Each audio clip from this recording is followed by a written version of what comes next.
31, nous allons voir le bilan et réflexion de l'année écoulée.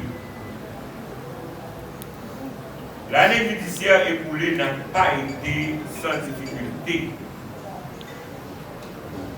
Nous avons été confrontés à de nombreux défis,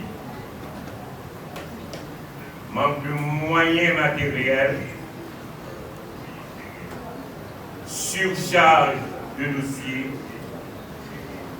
conditions de travail précaires, manque de ressources humaines qualifiées, insuffisance de greffiers pour assister les magistrats tant dans les salles d'audience que dans les cabinets d'instruction.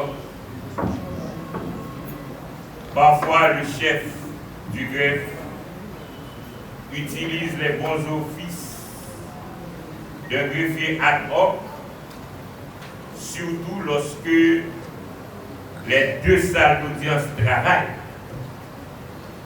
ainsi que les cabinets d'instruction.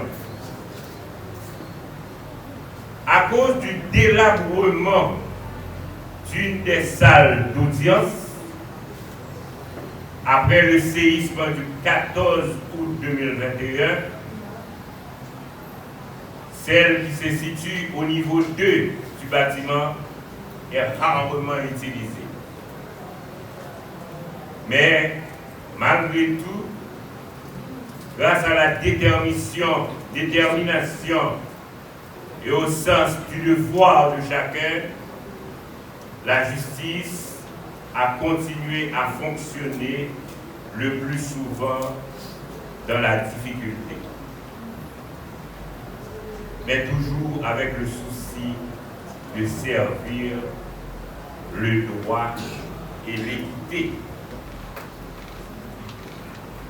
Je tiens à saluer ici le courage et le professionnalisme de tous les acteurs du système judiciaire, magistrats,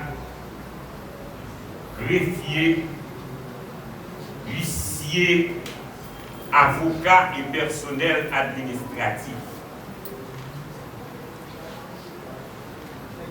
Deuxième point, c'est engagement et perspective pour la nouvelle année.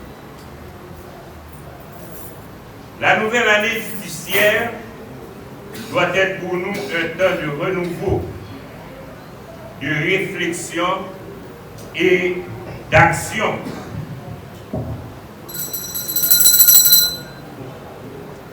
Nous devons redoubler d'efforts pour améliorer la qualité des décisions de justice, renforcer la confiance du public dans les institutions et surtout faire de la justice un véritable pilier de l'état de droit. Il nous appartient, en tant que magistrats et auxiliaires de justice, de préserver la dignité de notre institution, de veiller à ce que chaque citoyen puisse avoir accès à une justice équitable, transparente et humaine. Wow. La justice ne peut être rendue de manière isolée. Elle nécessite la collaboration de tous les acteurs, qu'ils soient du siège, du parquet et du barreau. Je lance donc un appel à l'unité, à la concertation et au respect mutuel, afin que nous puissions ensemble bâtir une justice plus forte, plus proche du citoyen aquinois. Avant de prononcer notre mot de clôture, je voudrais partager avec vous quelques chiffres qui vous servira d'indice pour comparer l'année écoulée avec l'actuelle. Pour les jugements, d'abord les jugements rendus. En matière correctionnelle, nous avons 40 décisions. En matière criminelle, 42, dont des verdicts criminels avec assistance de jury. En matière civile, 66. En matière de référé, 27. En habeas corpus, 31. Affaires travail, 1. Et commercial,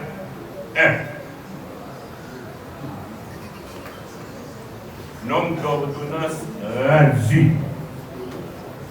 Les 4 cabinets d'instruction ont rendu 34 ordonnances. Maintenant, le mot de clôture. En conclusion, je souhaite que cette année judiciaire soit placée sous le signe de la rigueur, de l'éthique et de la responsabilité que chaque magistrat, chaque auxiliaire de justice trouve dans l'exercice de sa fonction la fierté d'accomplir une mission noble. Cette date solennelle marque toujours le début de chaque année judiciaire. Par conséquent, cette cérémonie, combien importante, célèbre chaque premier lundi du mois d'octobre à travers tous les tribunaux de la République. Et selon le V du décret du 22 août, sur l'organisation judiciaire, principalement au terme des articles 75, chaque premier lundi du mois d'octobre débute l'année judiciaire et prendra fin au dernier vendredi du mois de juillet. Permettez-moi à l'occasion de ce discours de remercier en premier lieu l'infatigable doyen de ce tribunal, M. Turenne Lapomaret, pour son soutien inconditionnel qu'il a apporté envers moi, me permettant sans retard d'accomplir promptement ma tâche à la tête du parquet de ce ressort.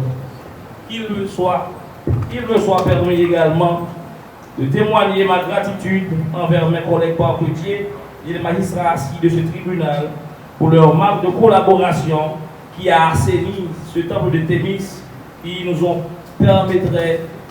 permis ensemble de réaliser 2 sessions d'assises criminelles avec les assistants de jury qui, premièrement, diminue le taux de la détention préventive prolongée dans la juridiction et contribue également à ce grand bilan de l'année judiciaire qui vient d'être écoulée.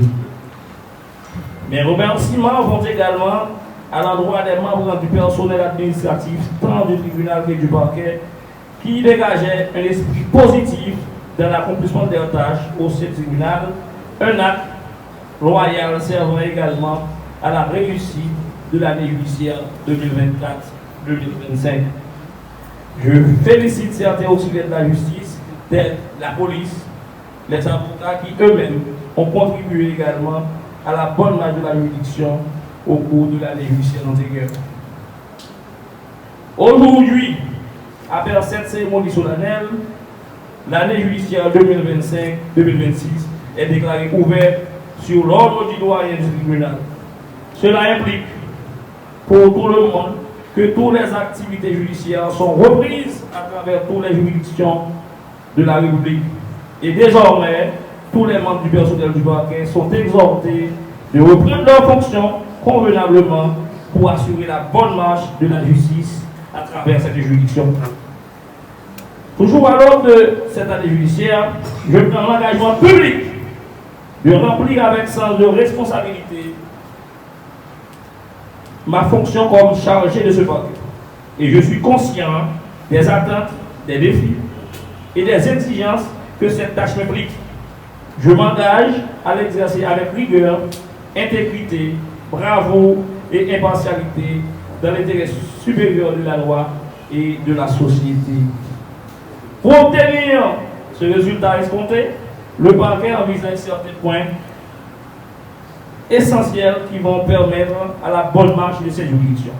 À ce titre, il est demandé aux membres du personnel du parquet d'être réguliers et ponctuels au jour du travail. Deuxièmement, je promets d'assurer le bon déroulement des audiences avec la présence des parquetiers qui vont clairement désignés à travers un tableau d'horaire placardé à la salle d'audience. Il sera exigé aux parquetiers de rédiger leur histoire dans le délai prévu par la loi en vue de permettre aux juges instructeurs de rendre l'ordonnance de clôture en conformité à la loi et les juges de siège de rendre leur décision civile dans le délai imparti. Et je vais organiser sans délai une rencontre avec le responsable de police de la ville, avec les juges de paix et les juges instructeurs sur la durée de temps des ordres d'extraction en vue de permettre aux auditions des prévenus gardés à dépôt.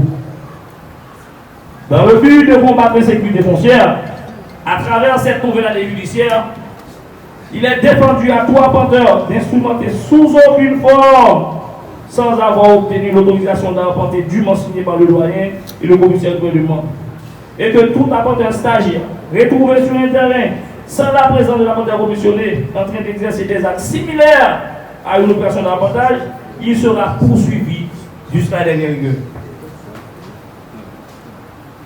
Et pour anéantir la corruption au sein des institutions, il est recommandé à tout huissier de rester attaché à leur rôle. Pour le parquet, le chat est chat. Le rat est rat. C'est-à-dire, l'huissier n'est pas l'avocat et l'avocat non plus n'est pas l'huissier.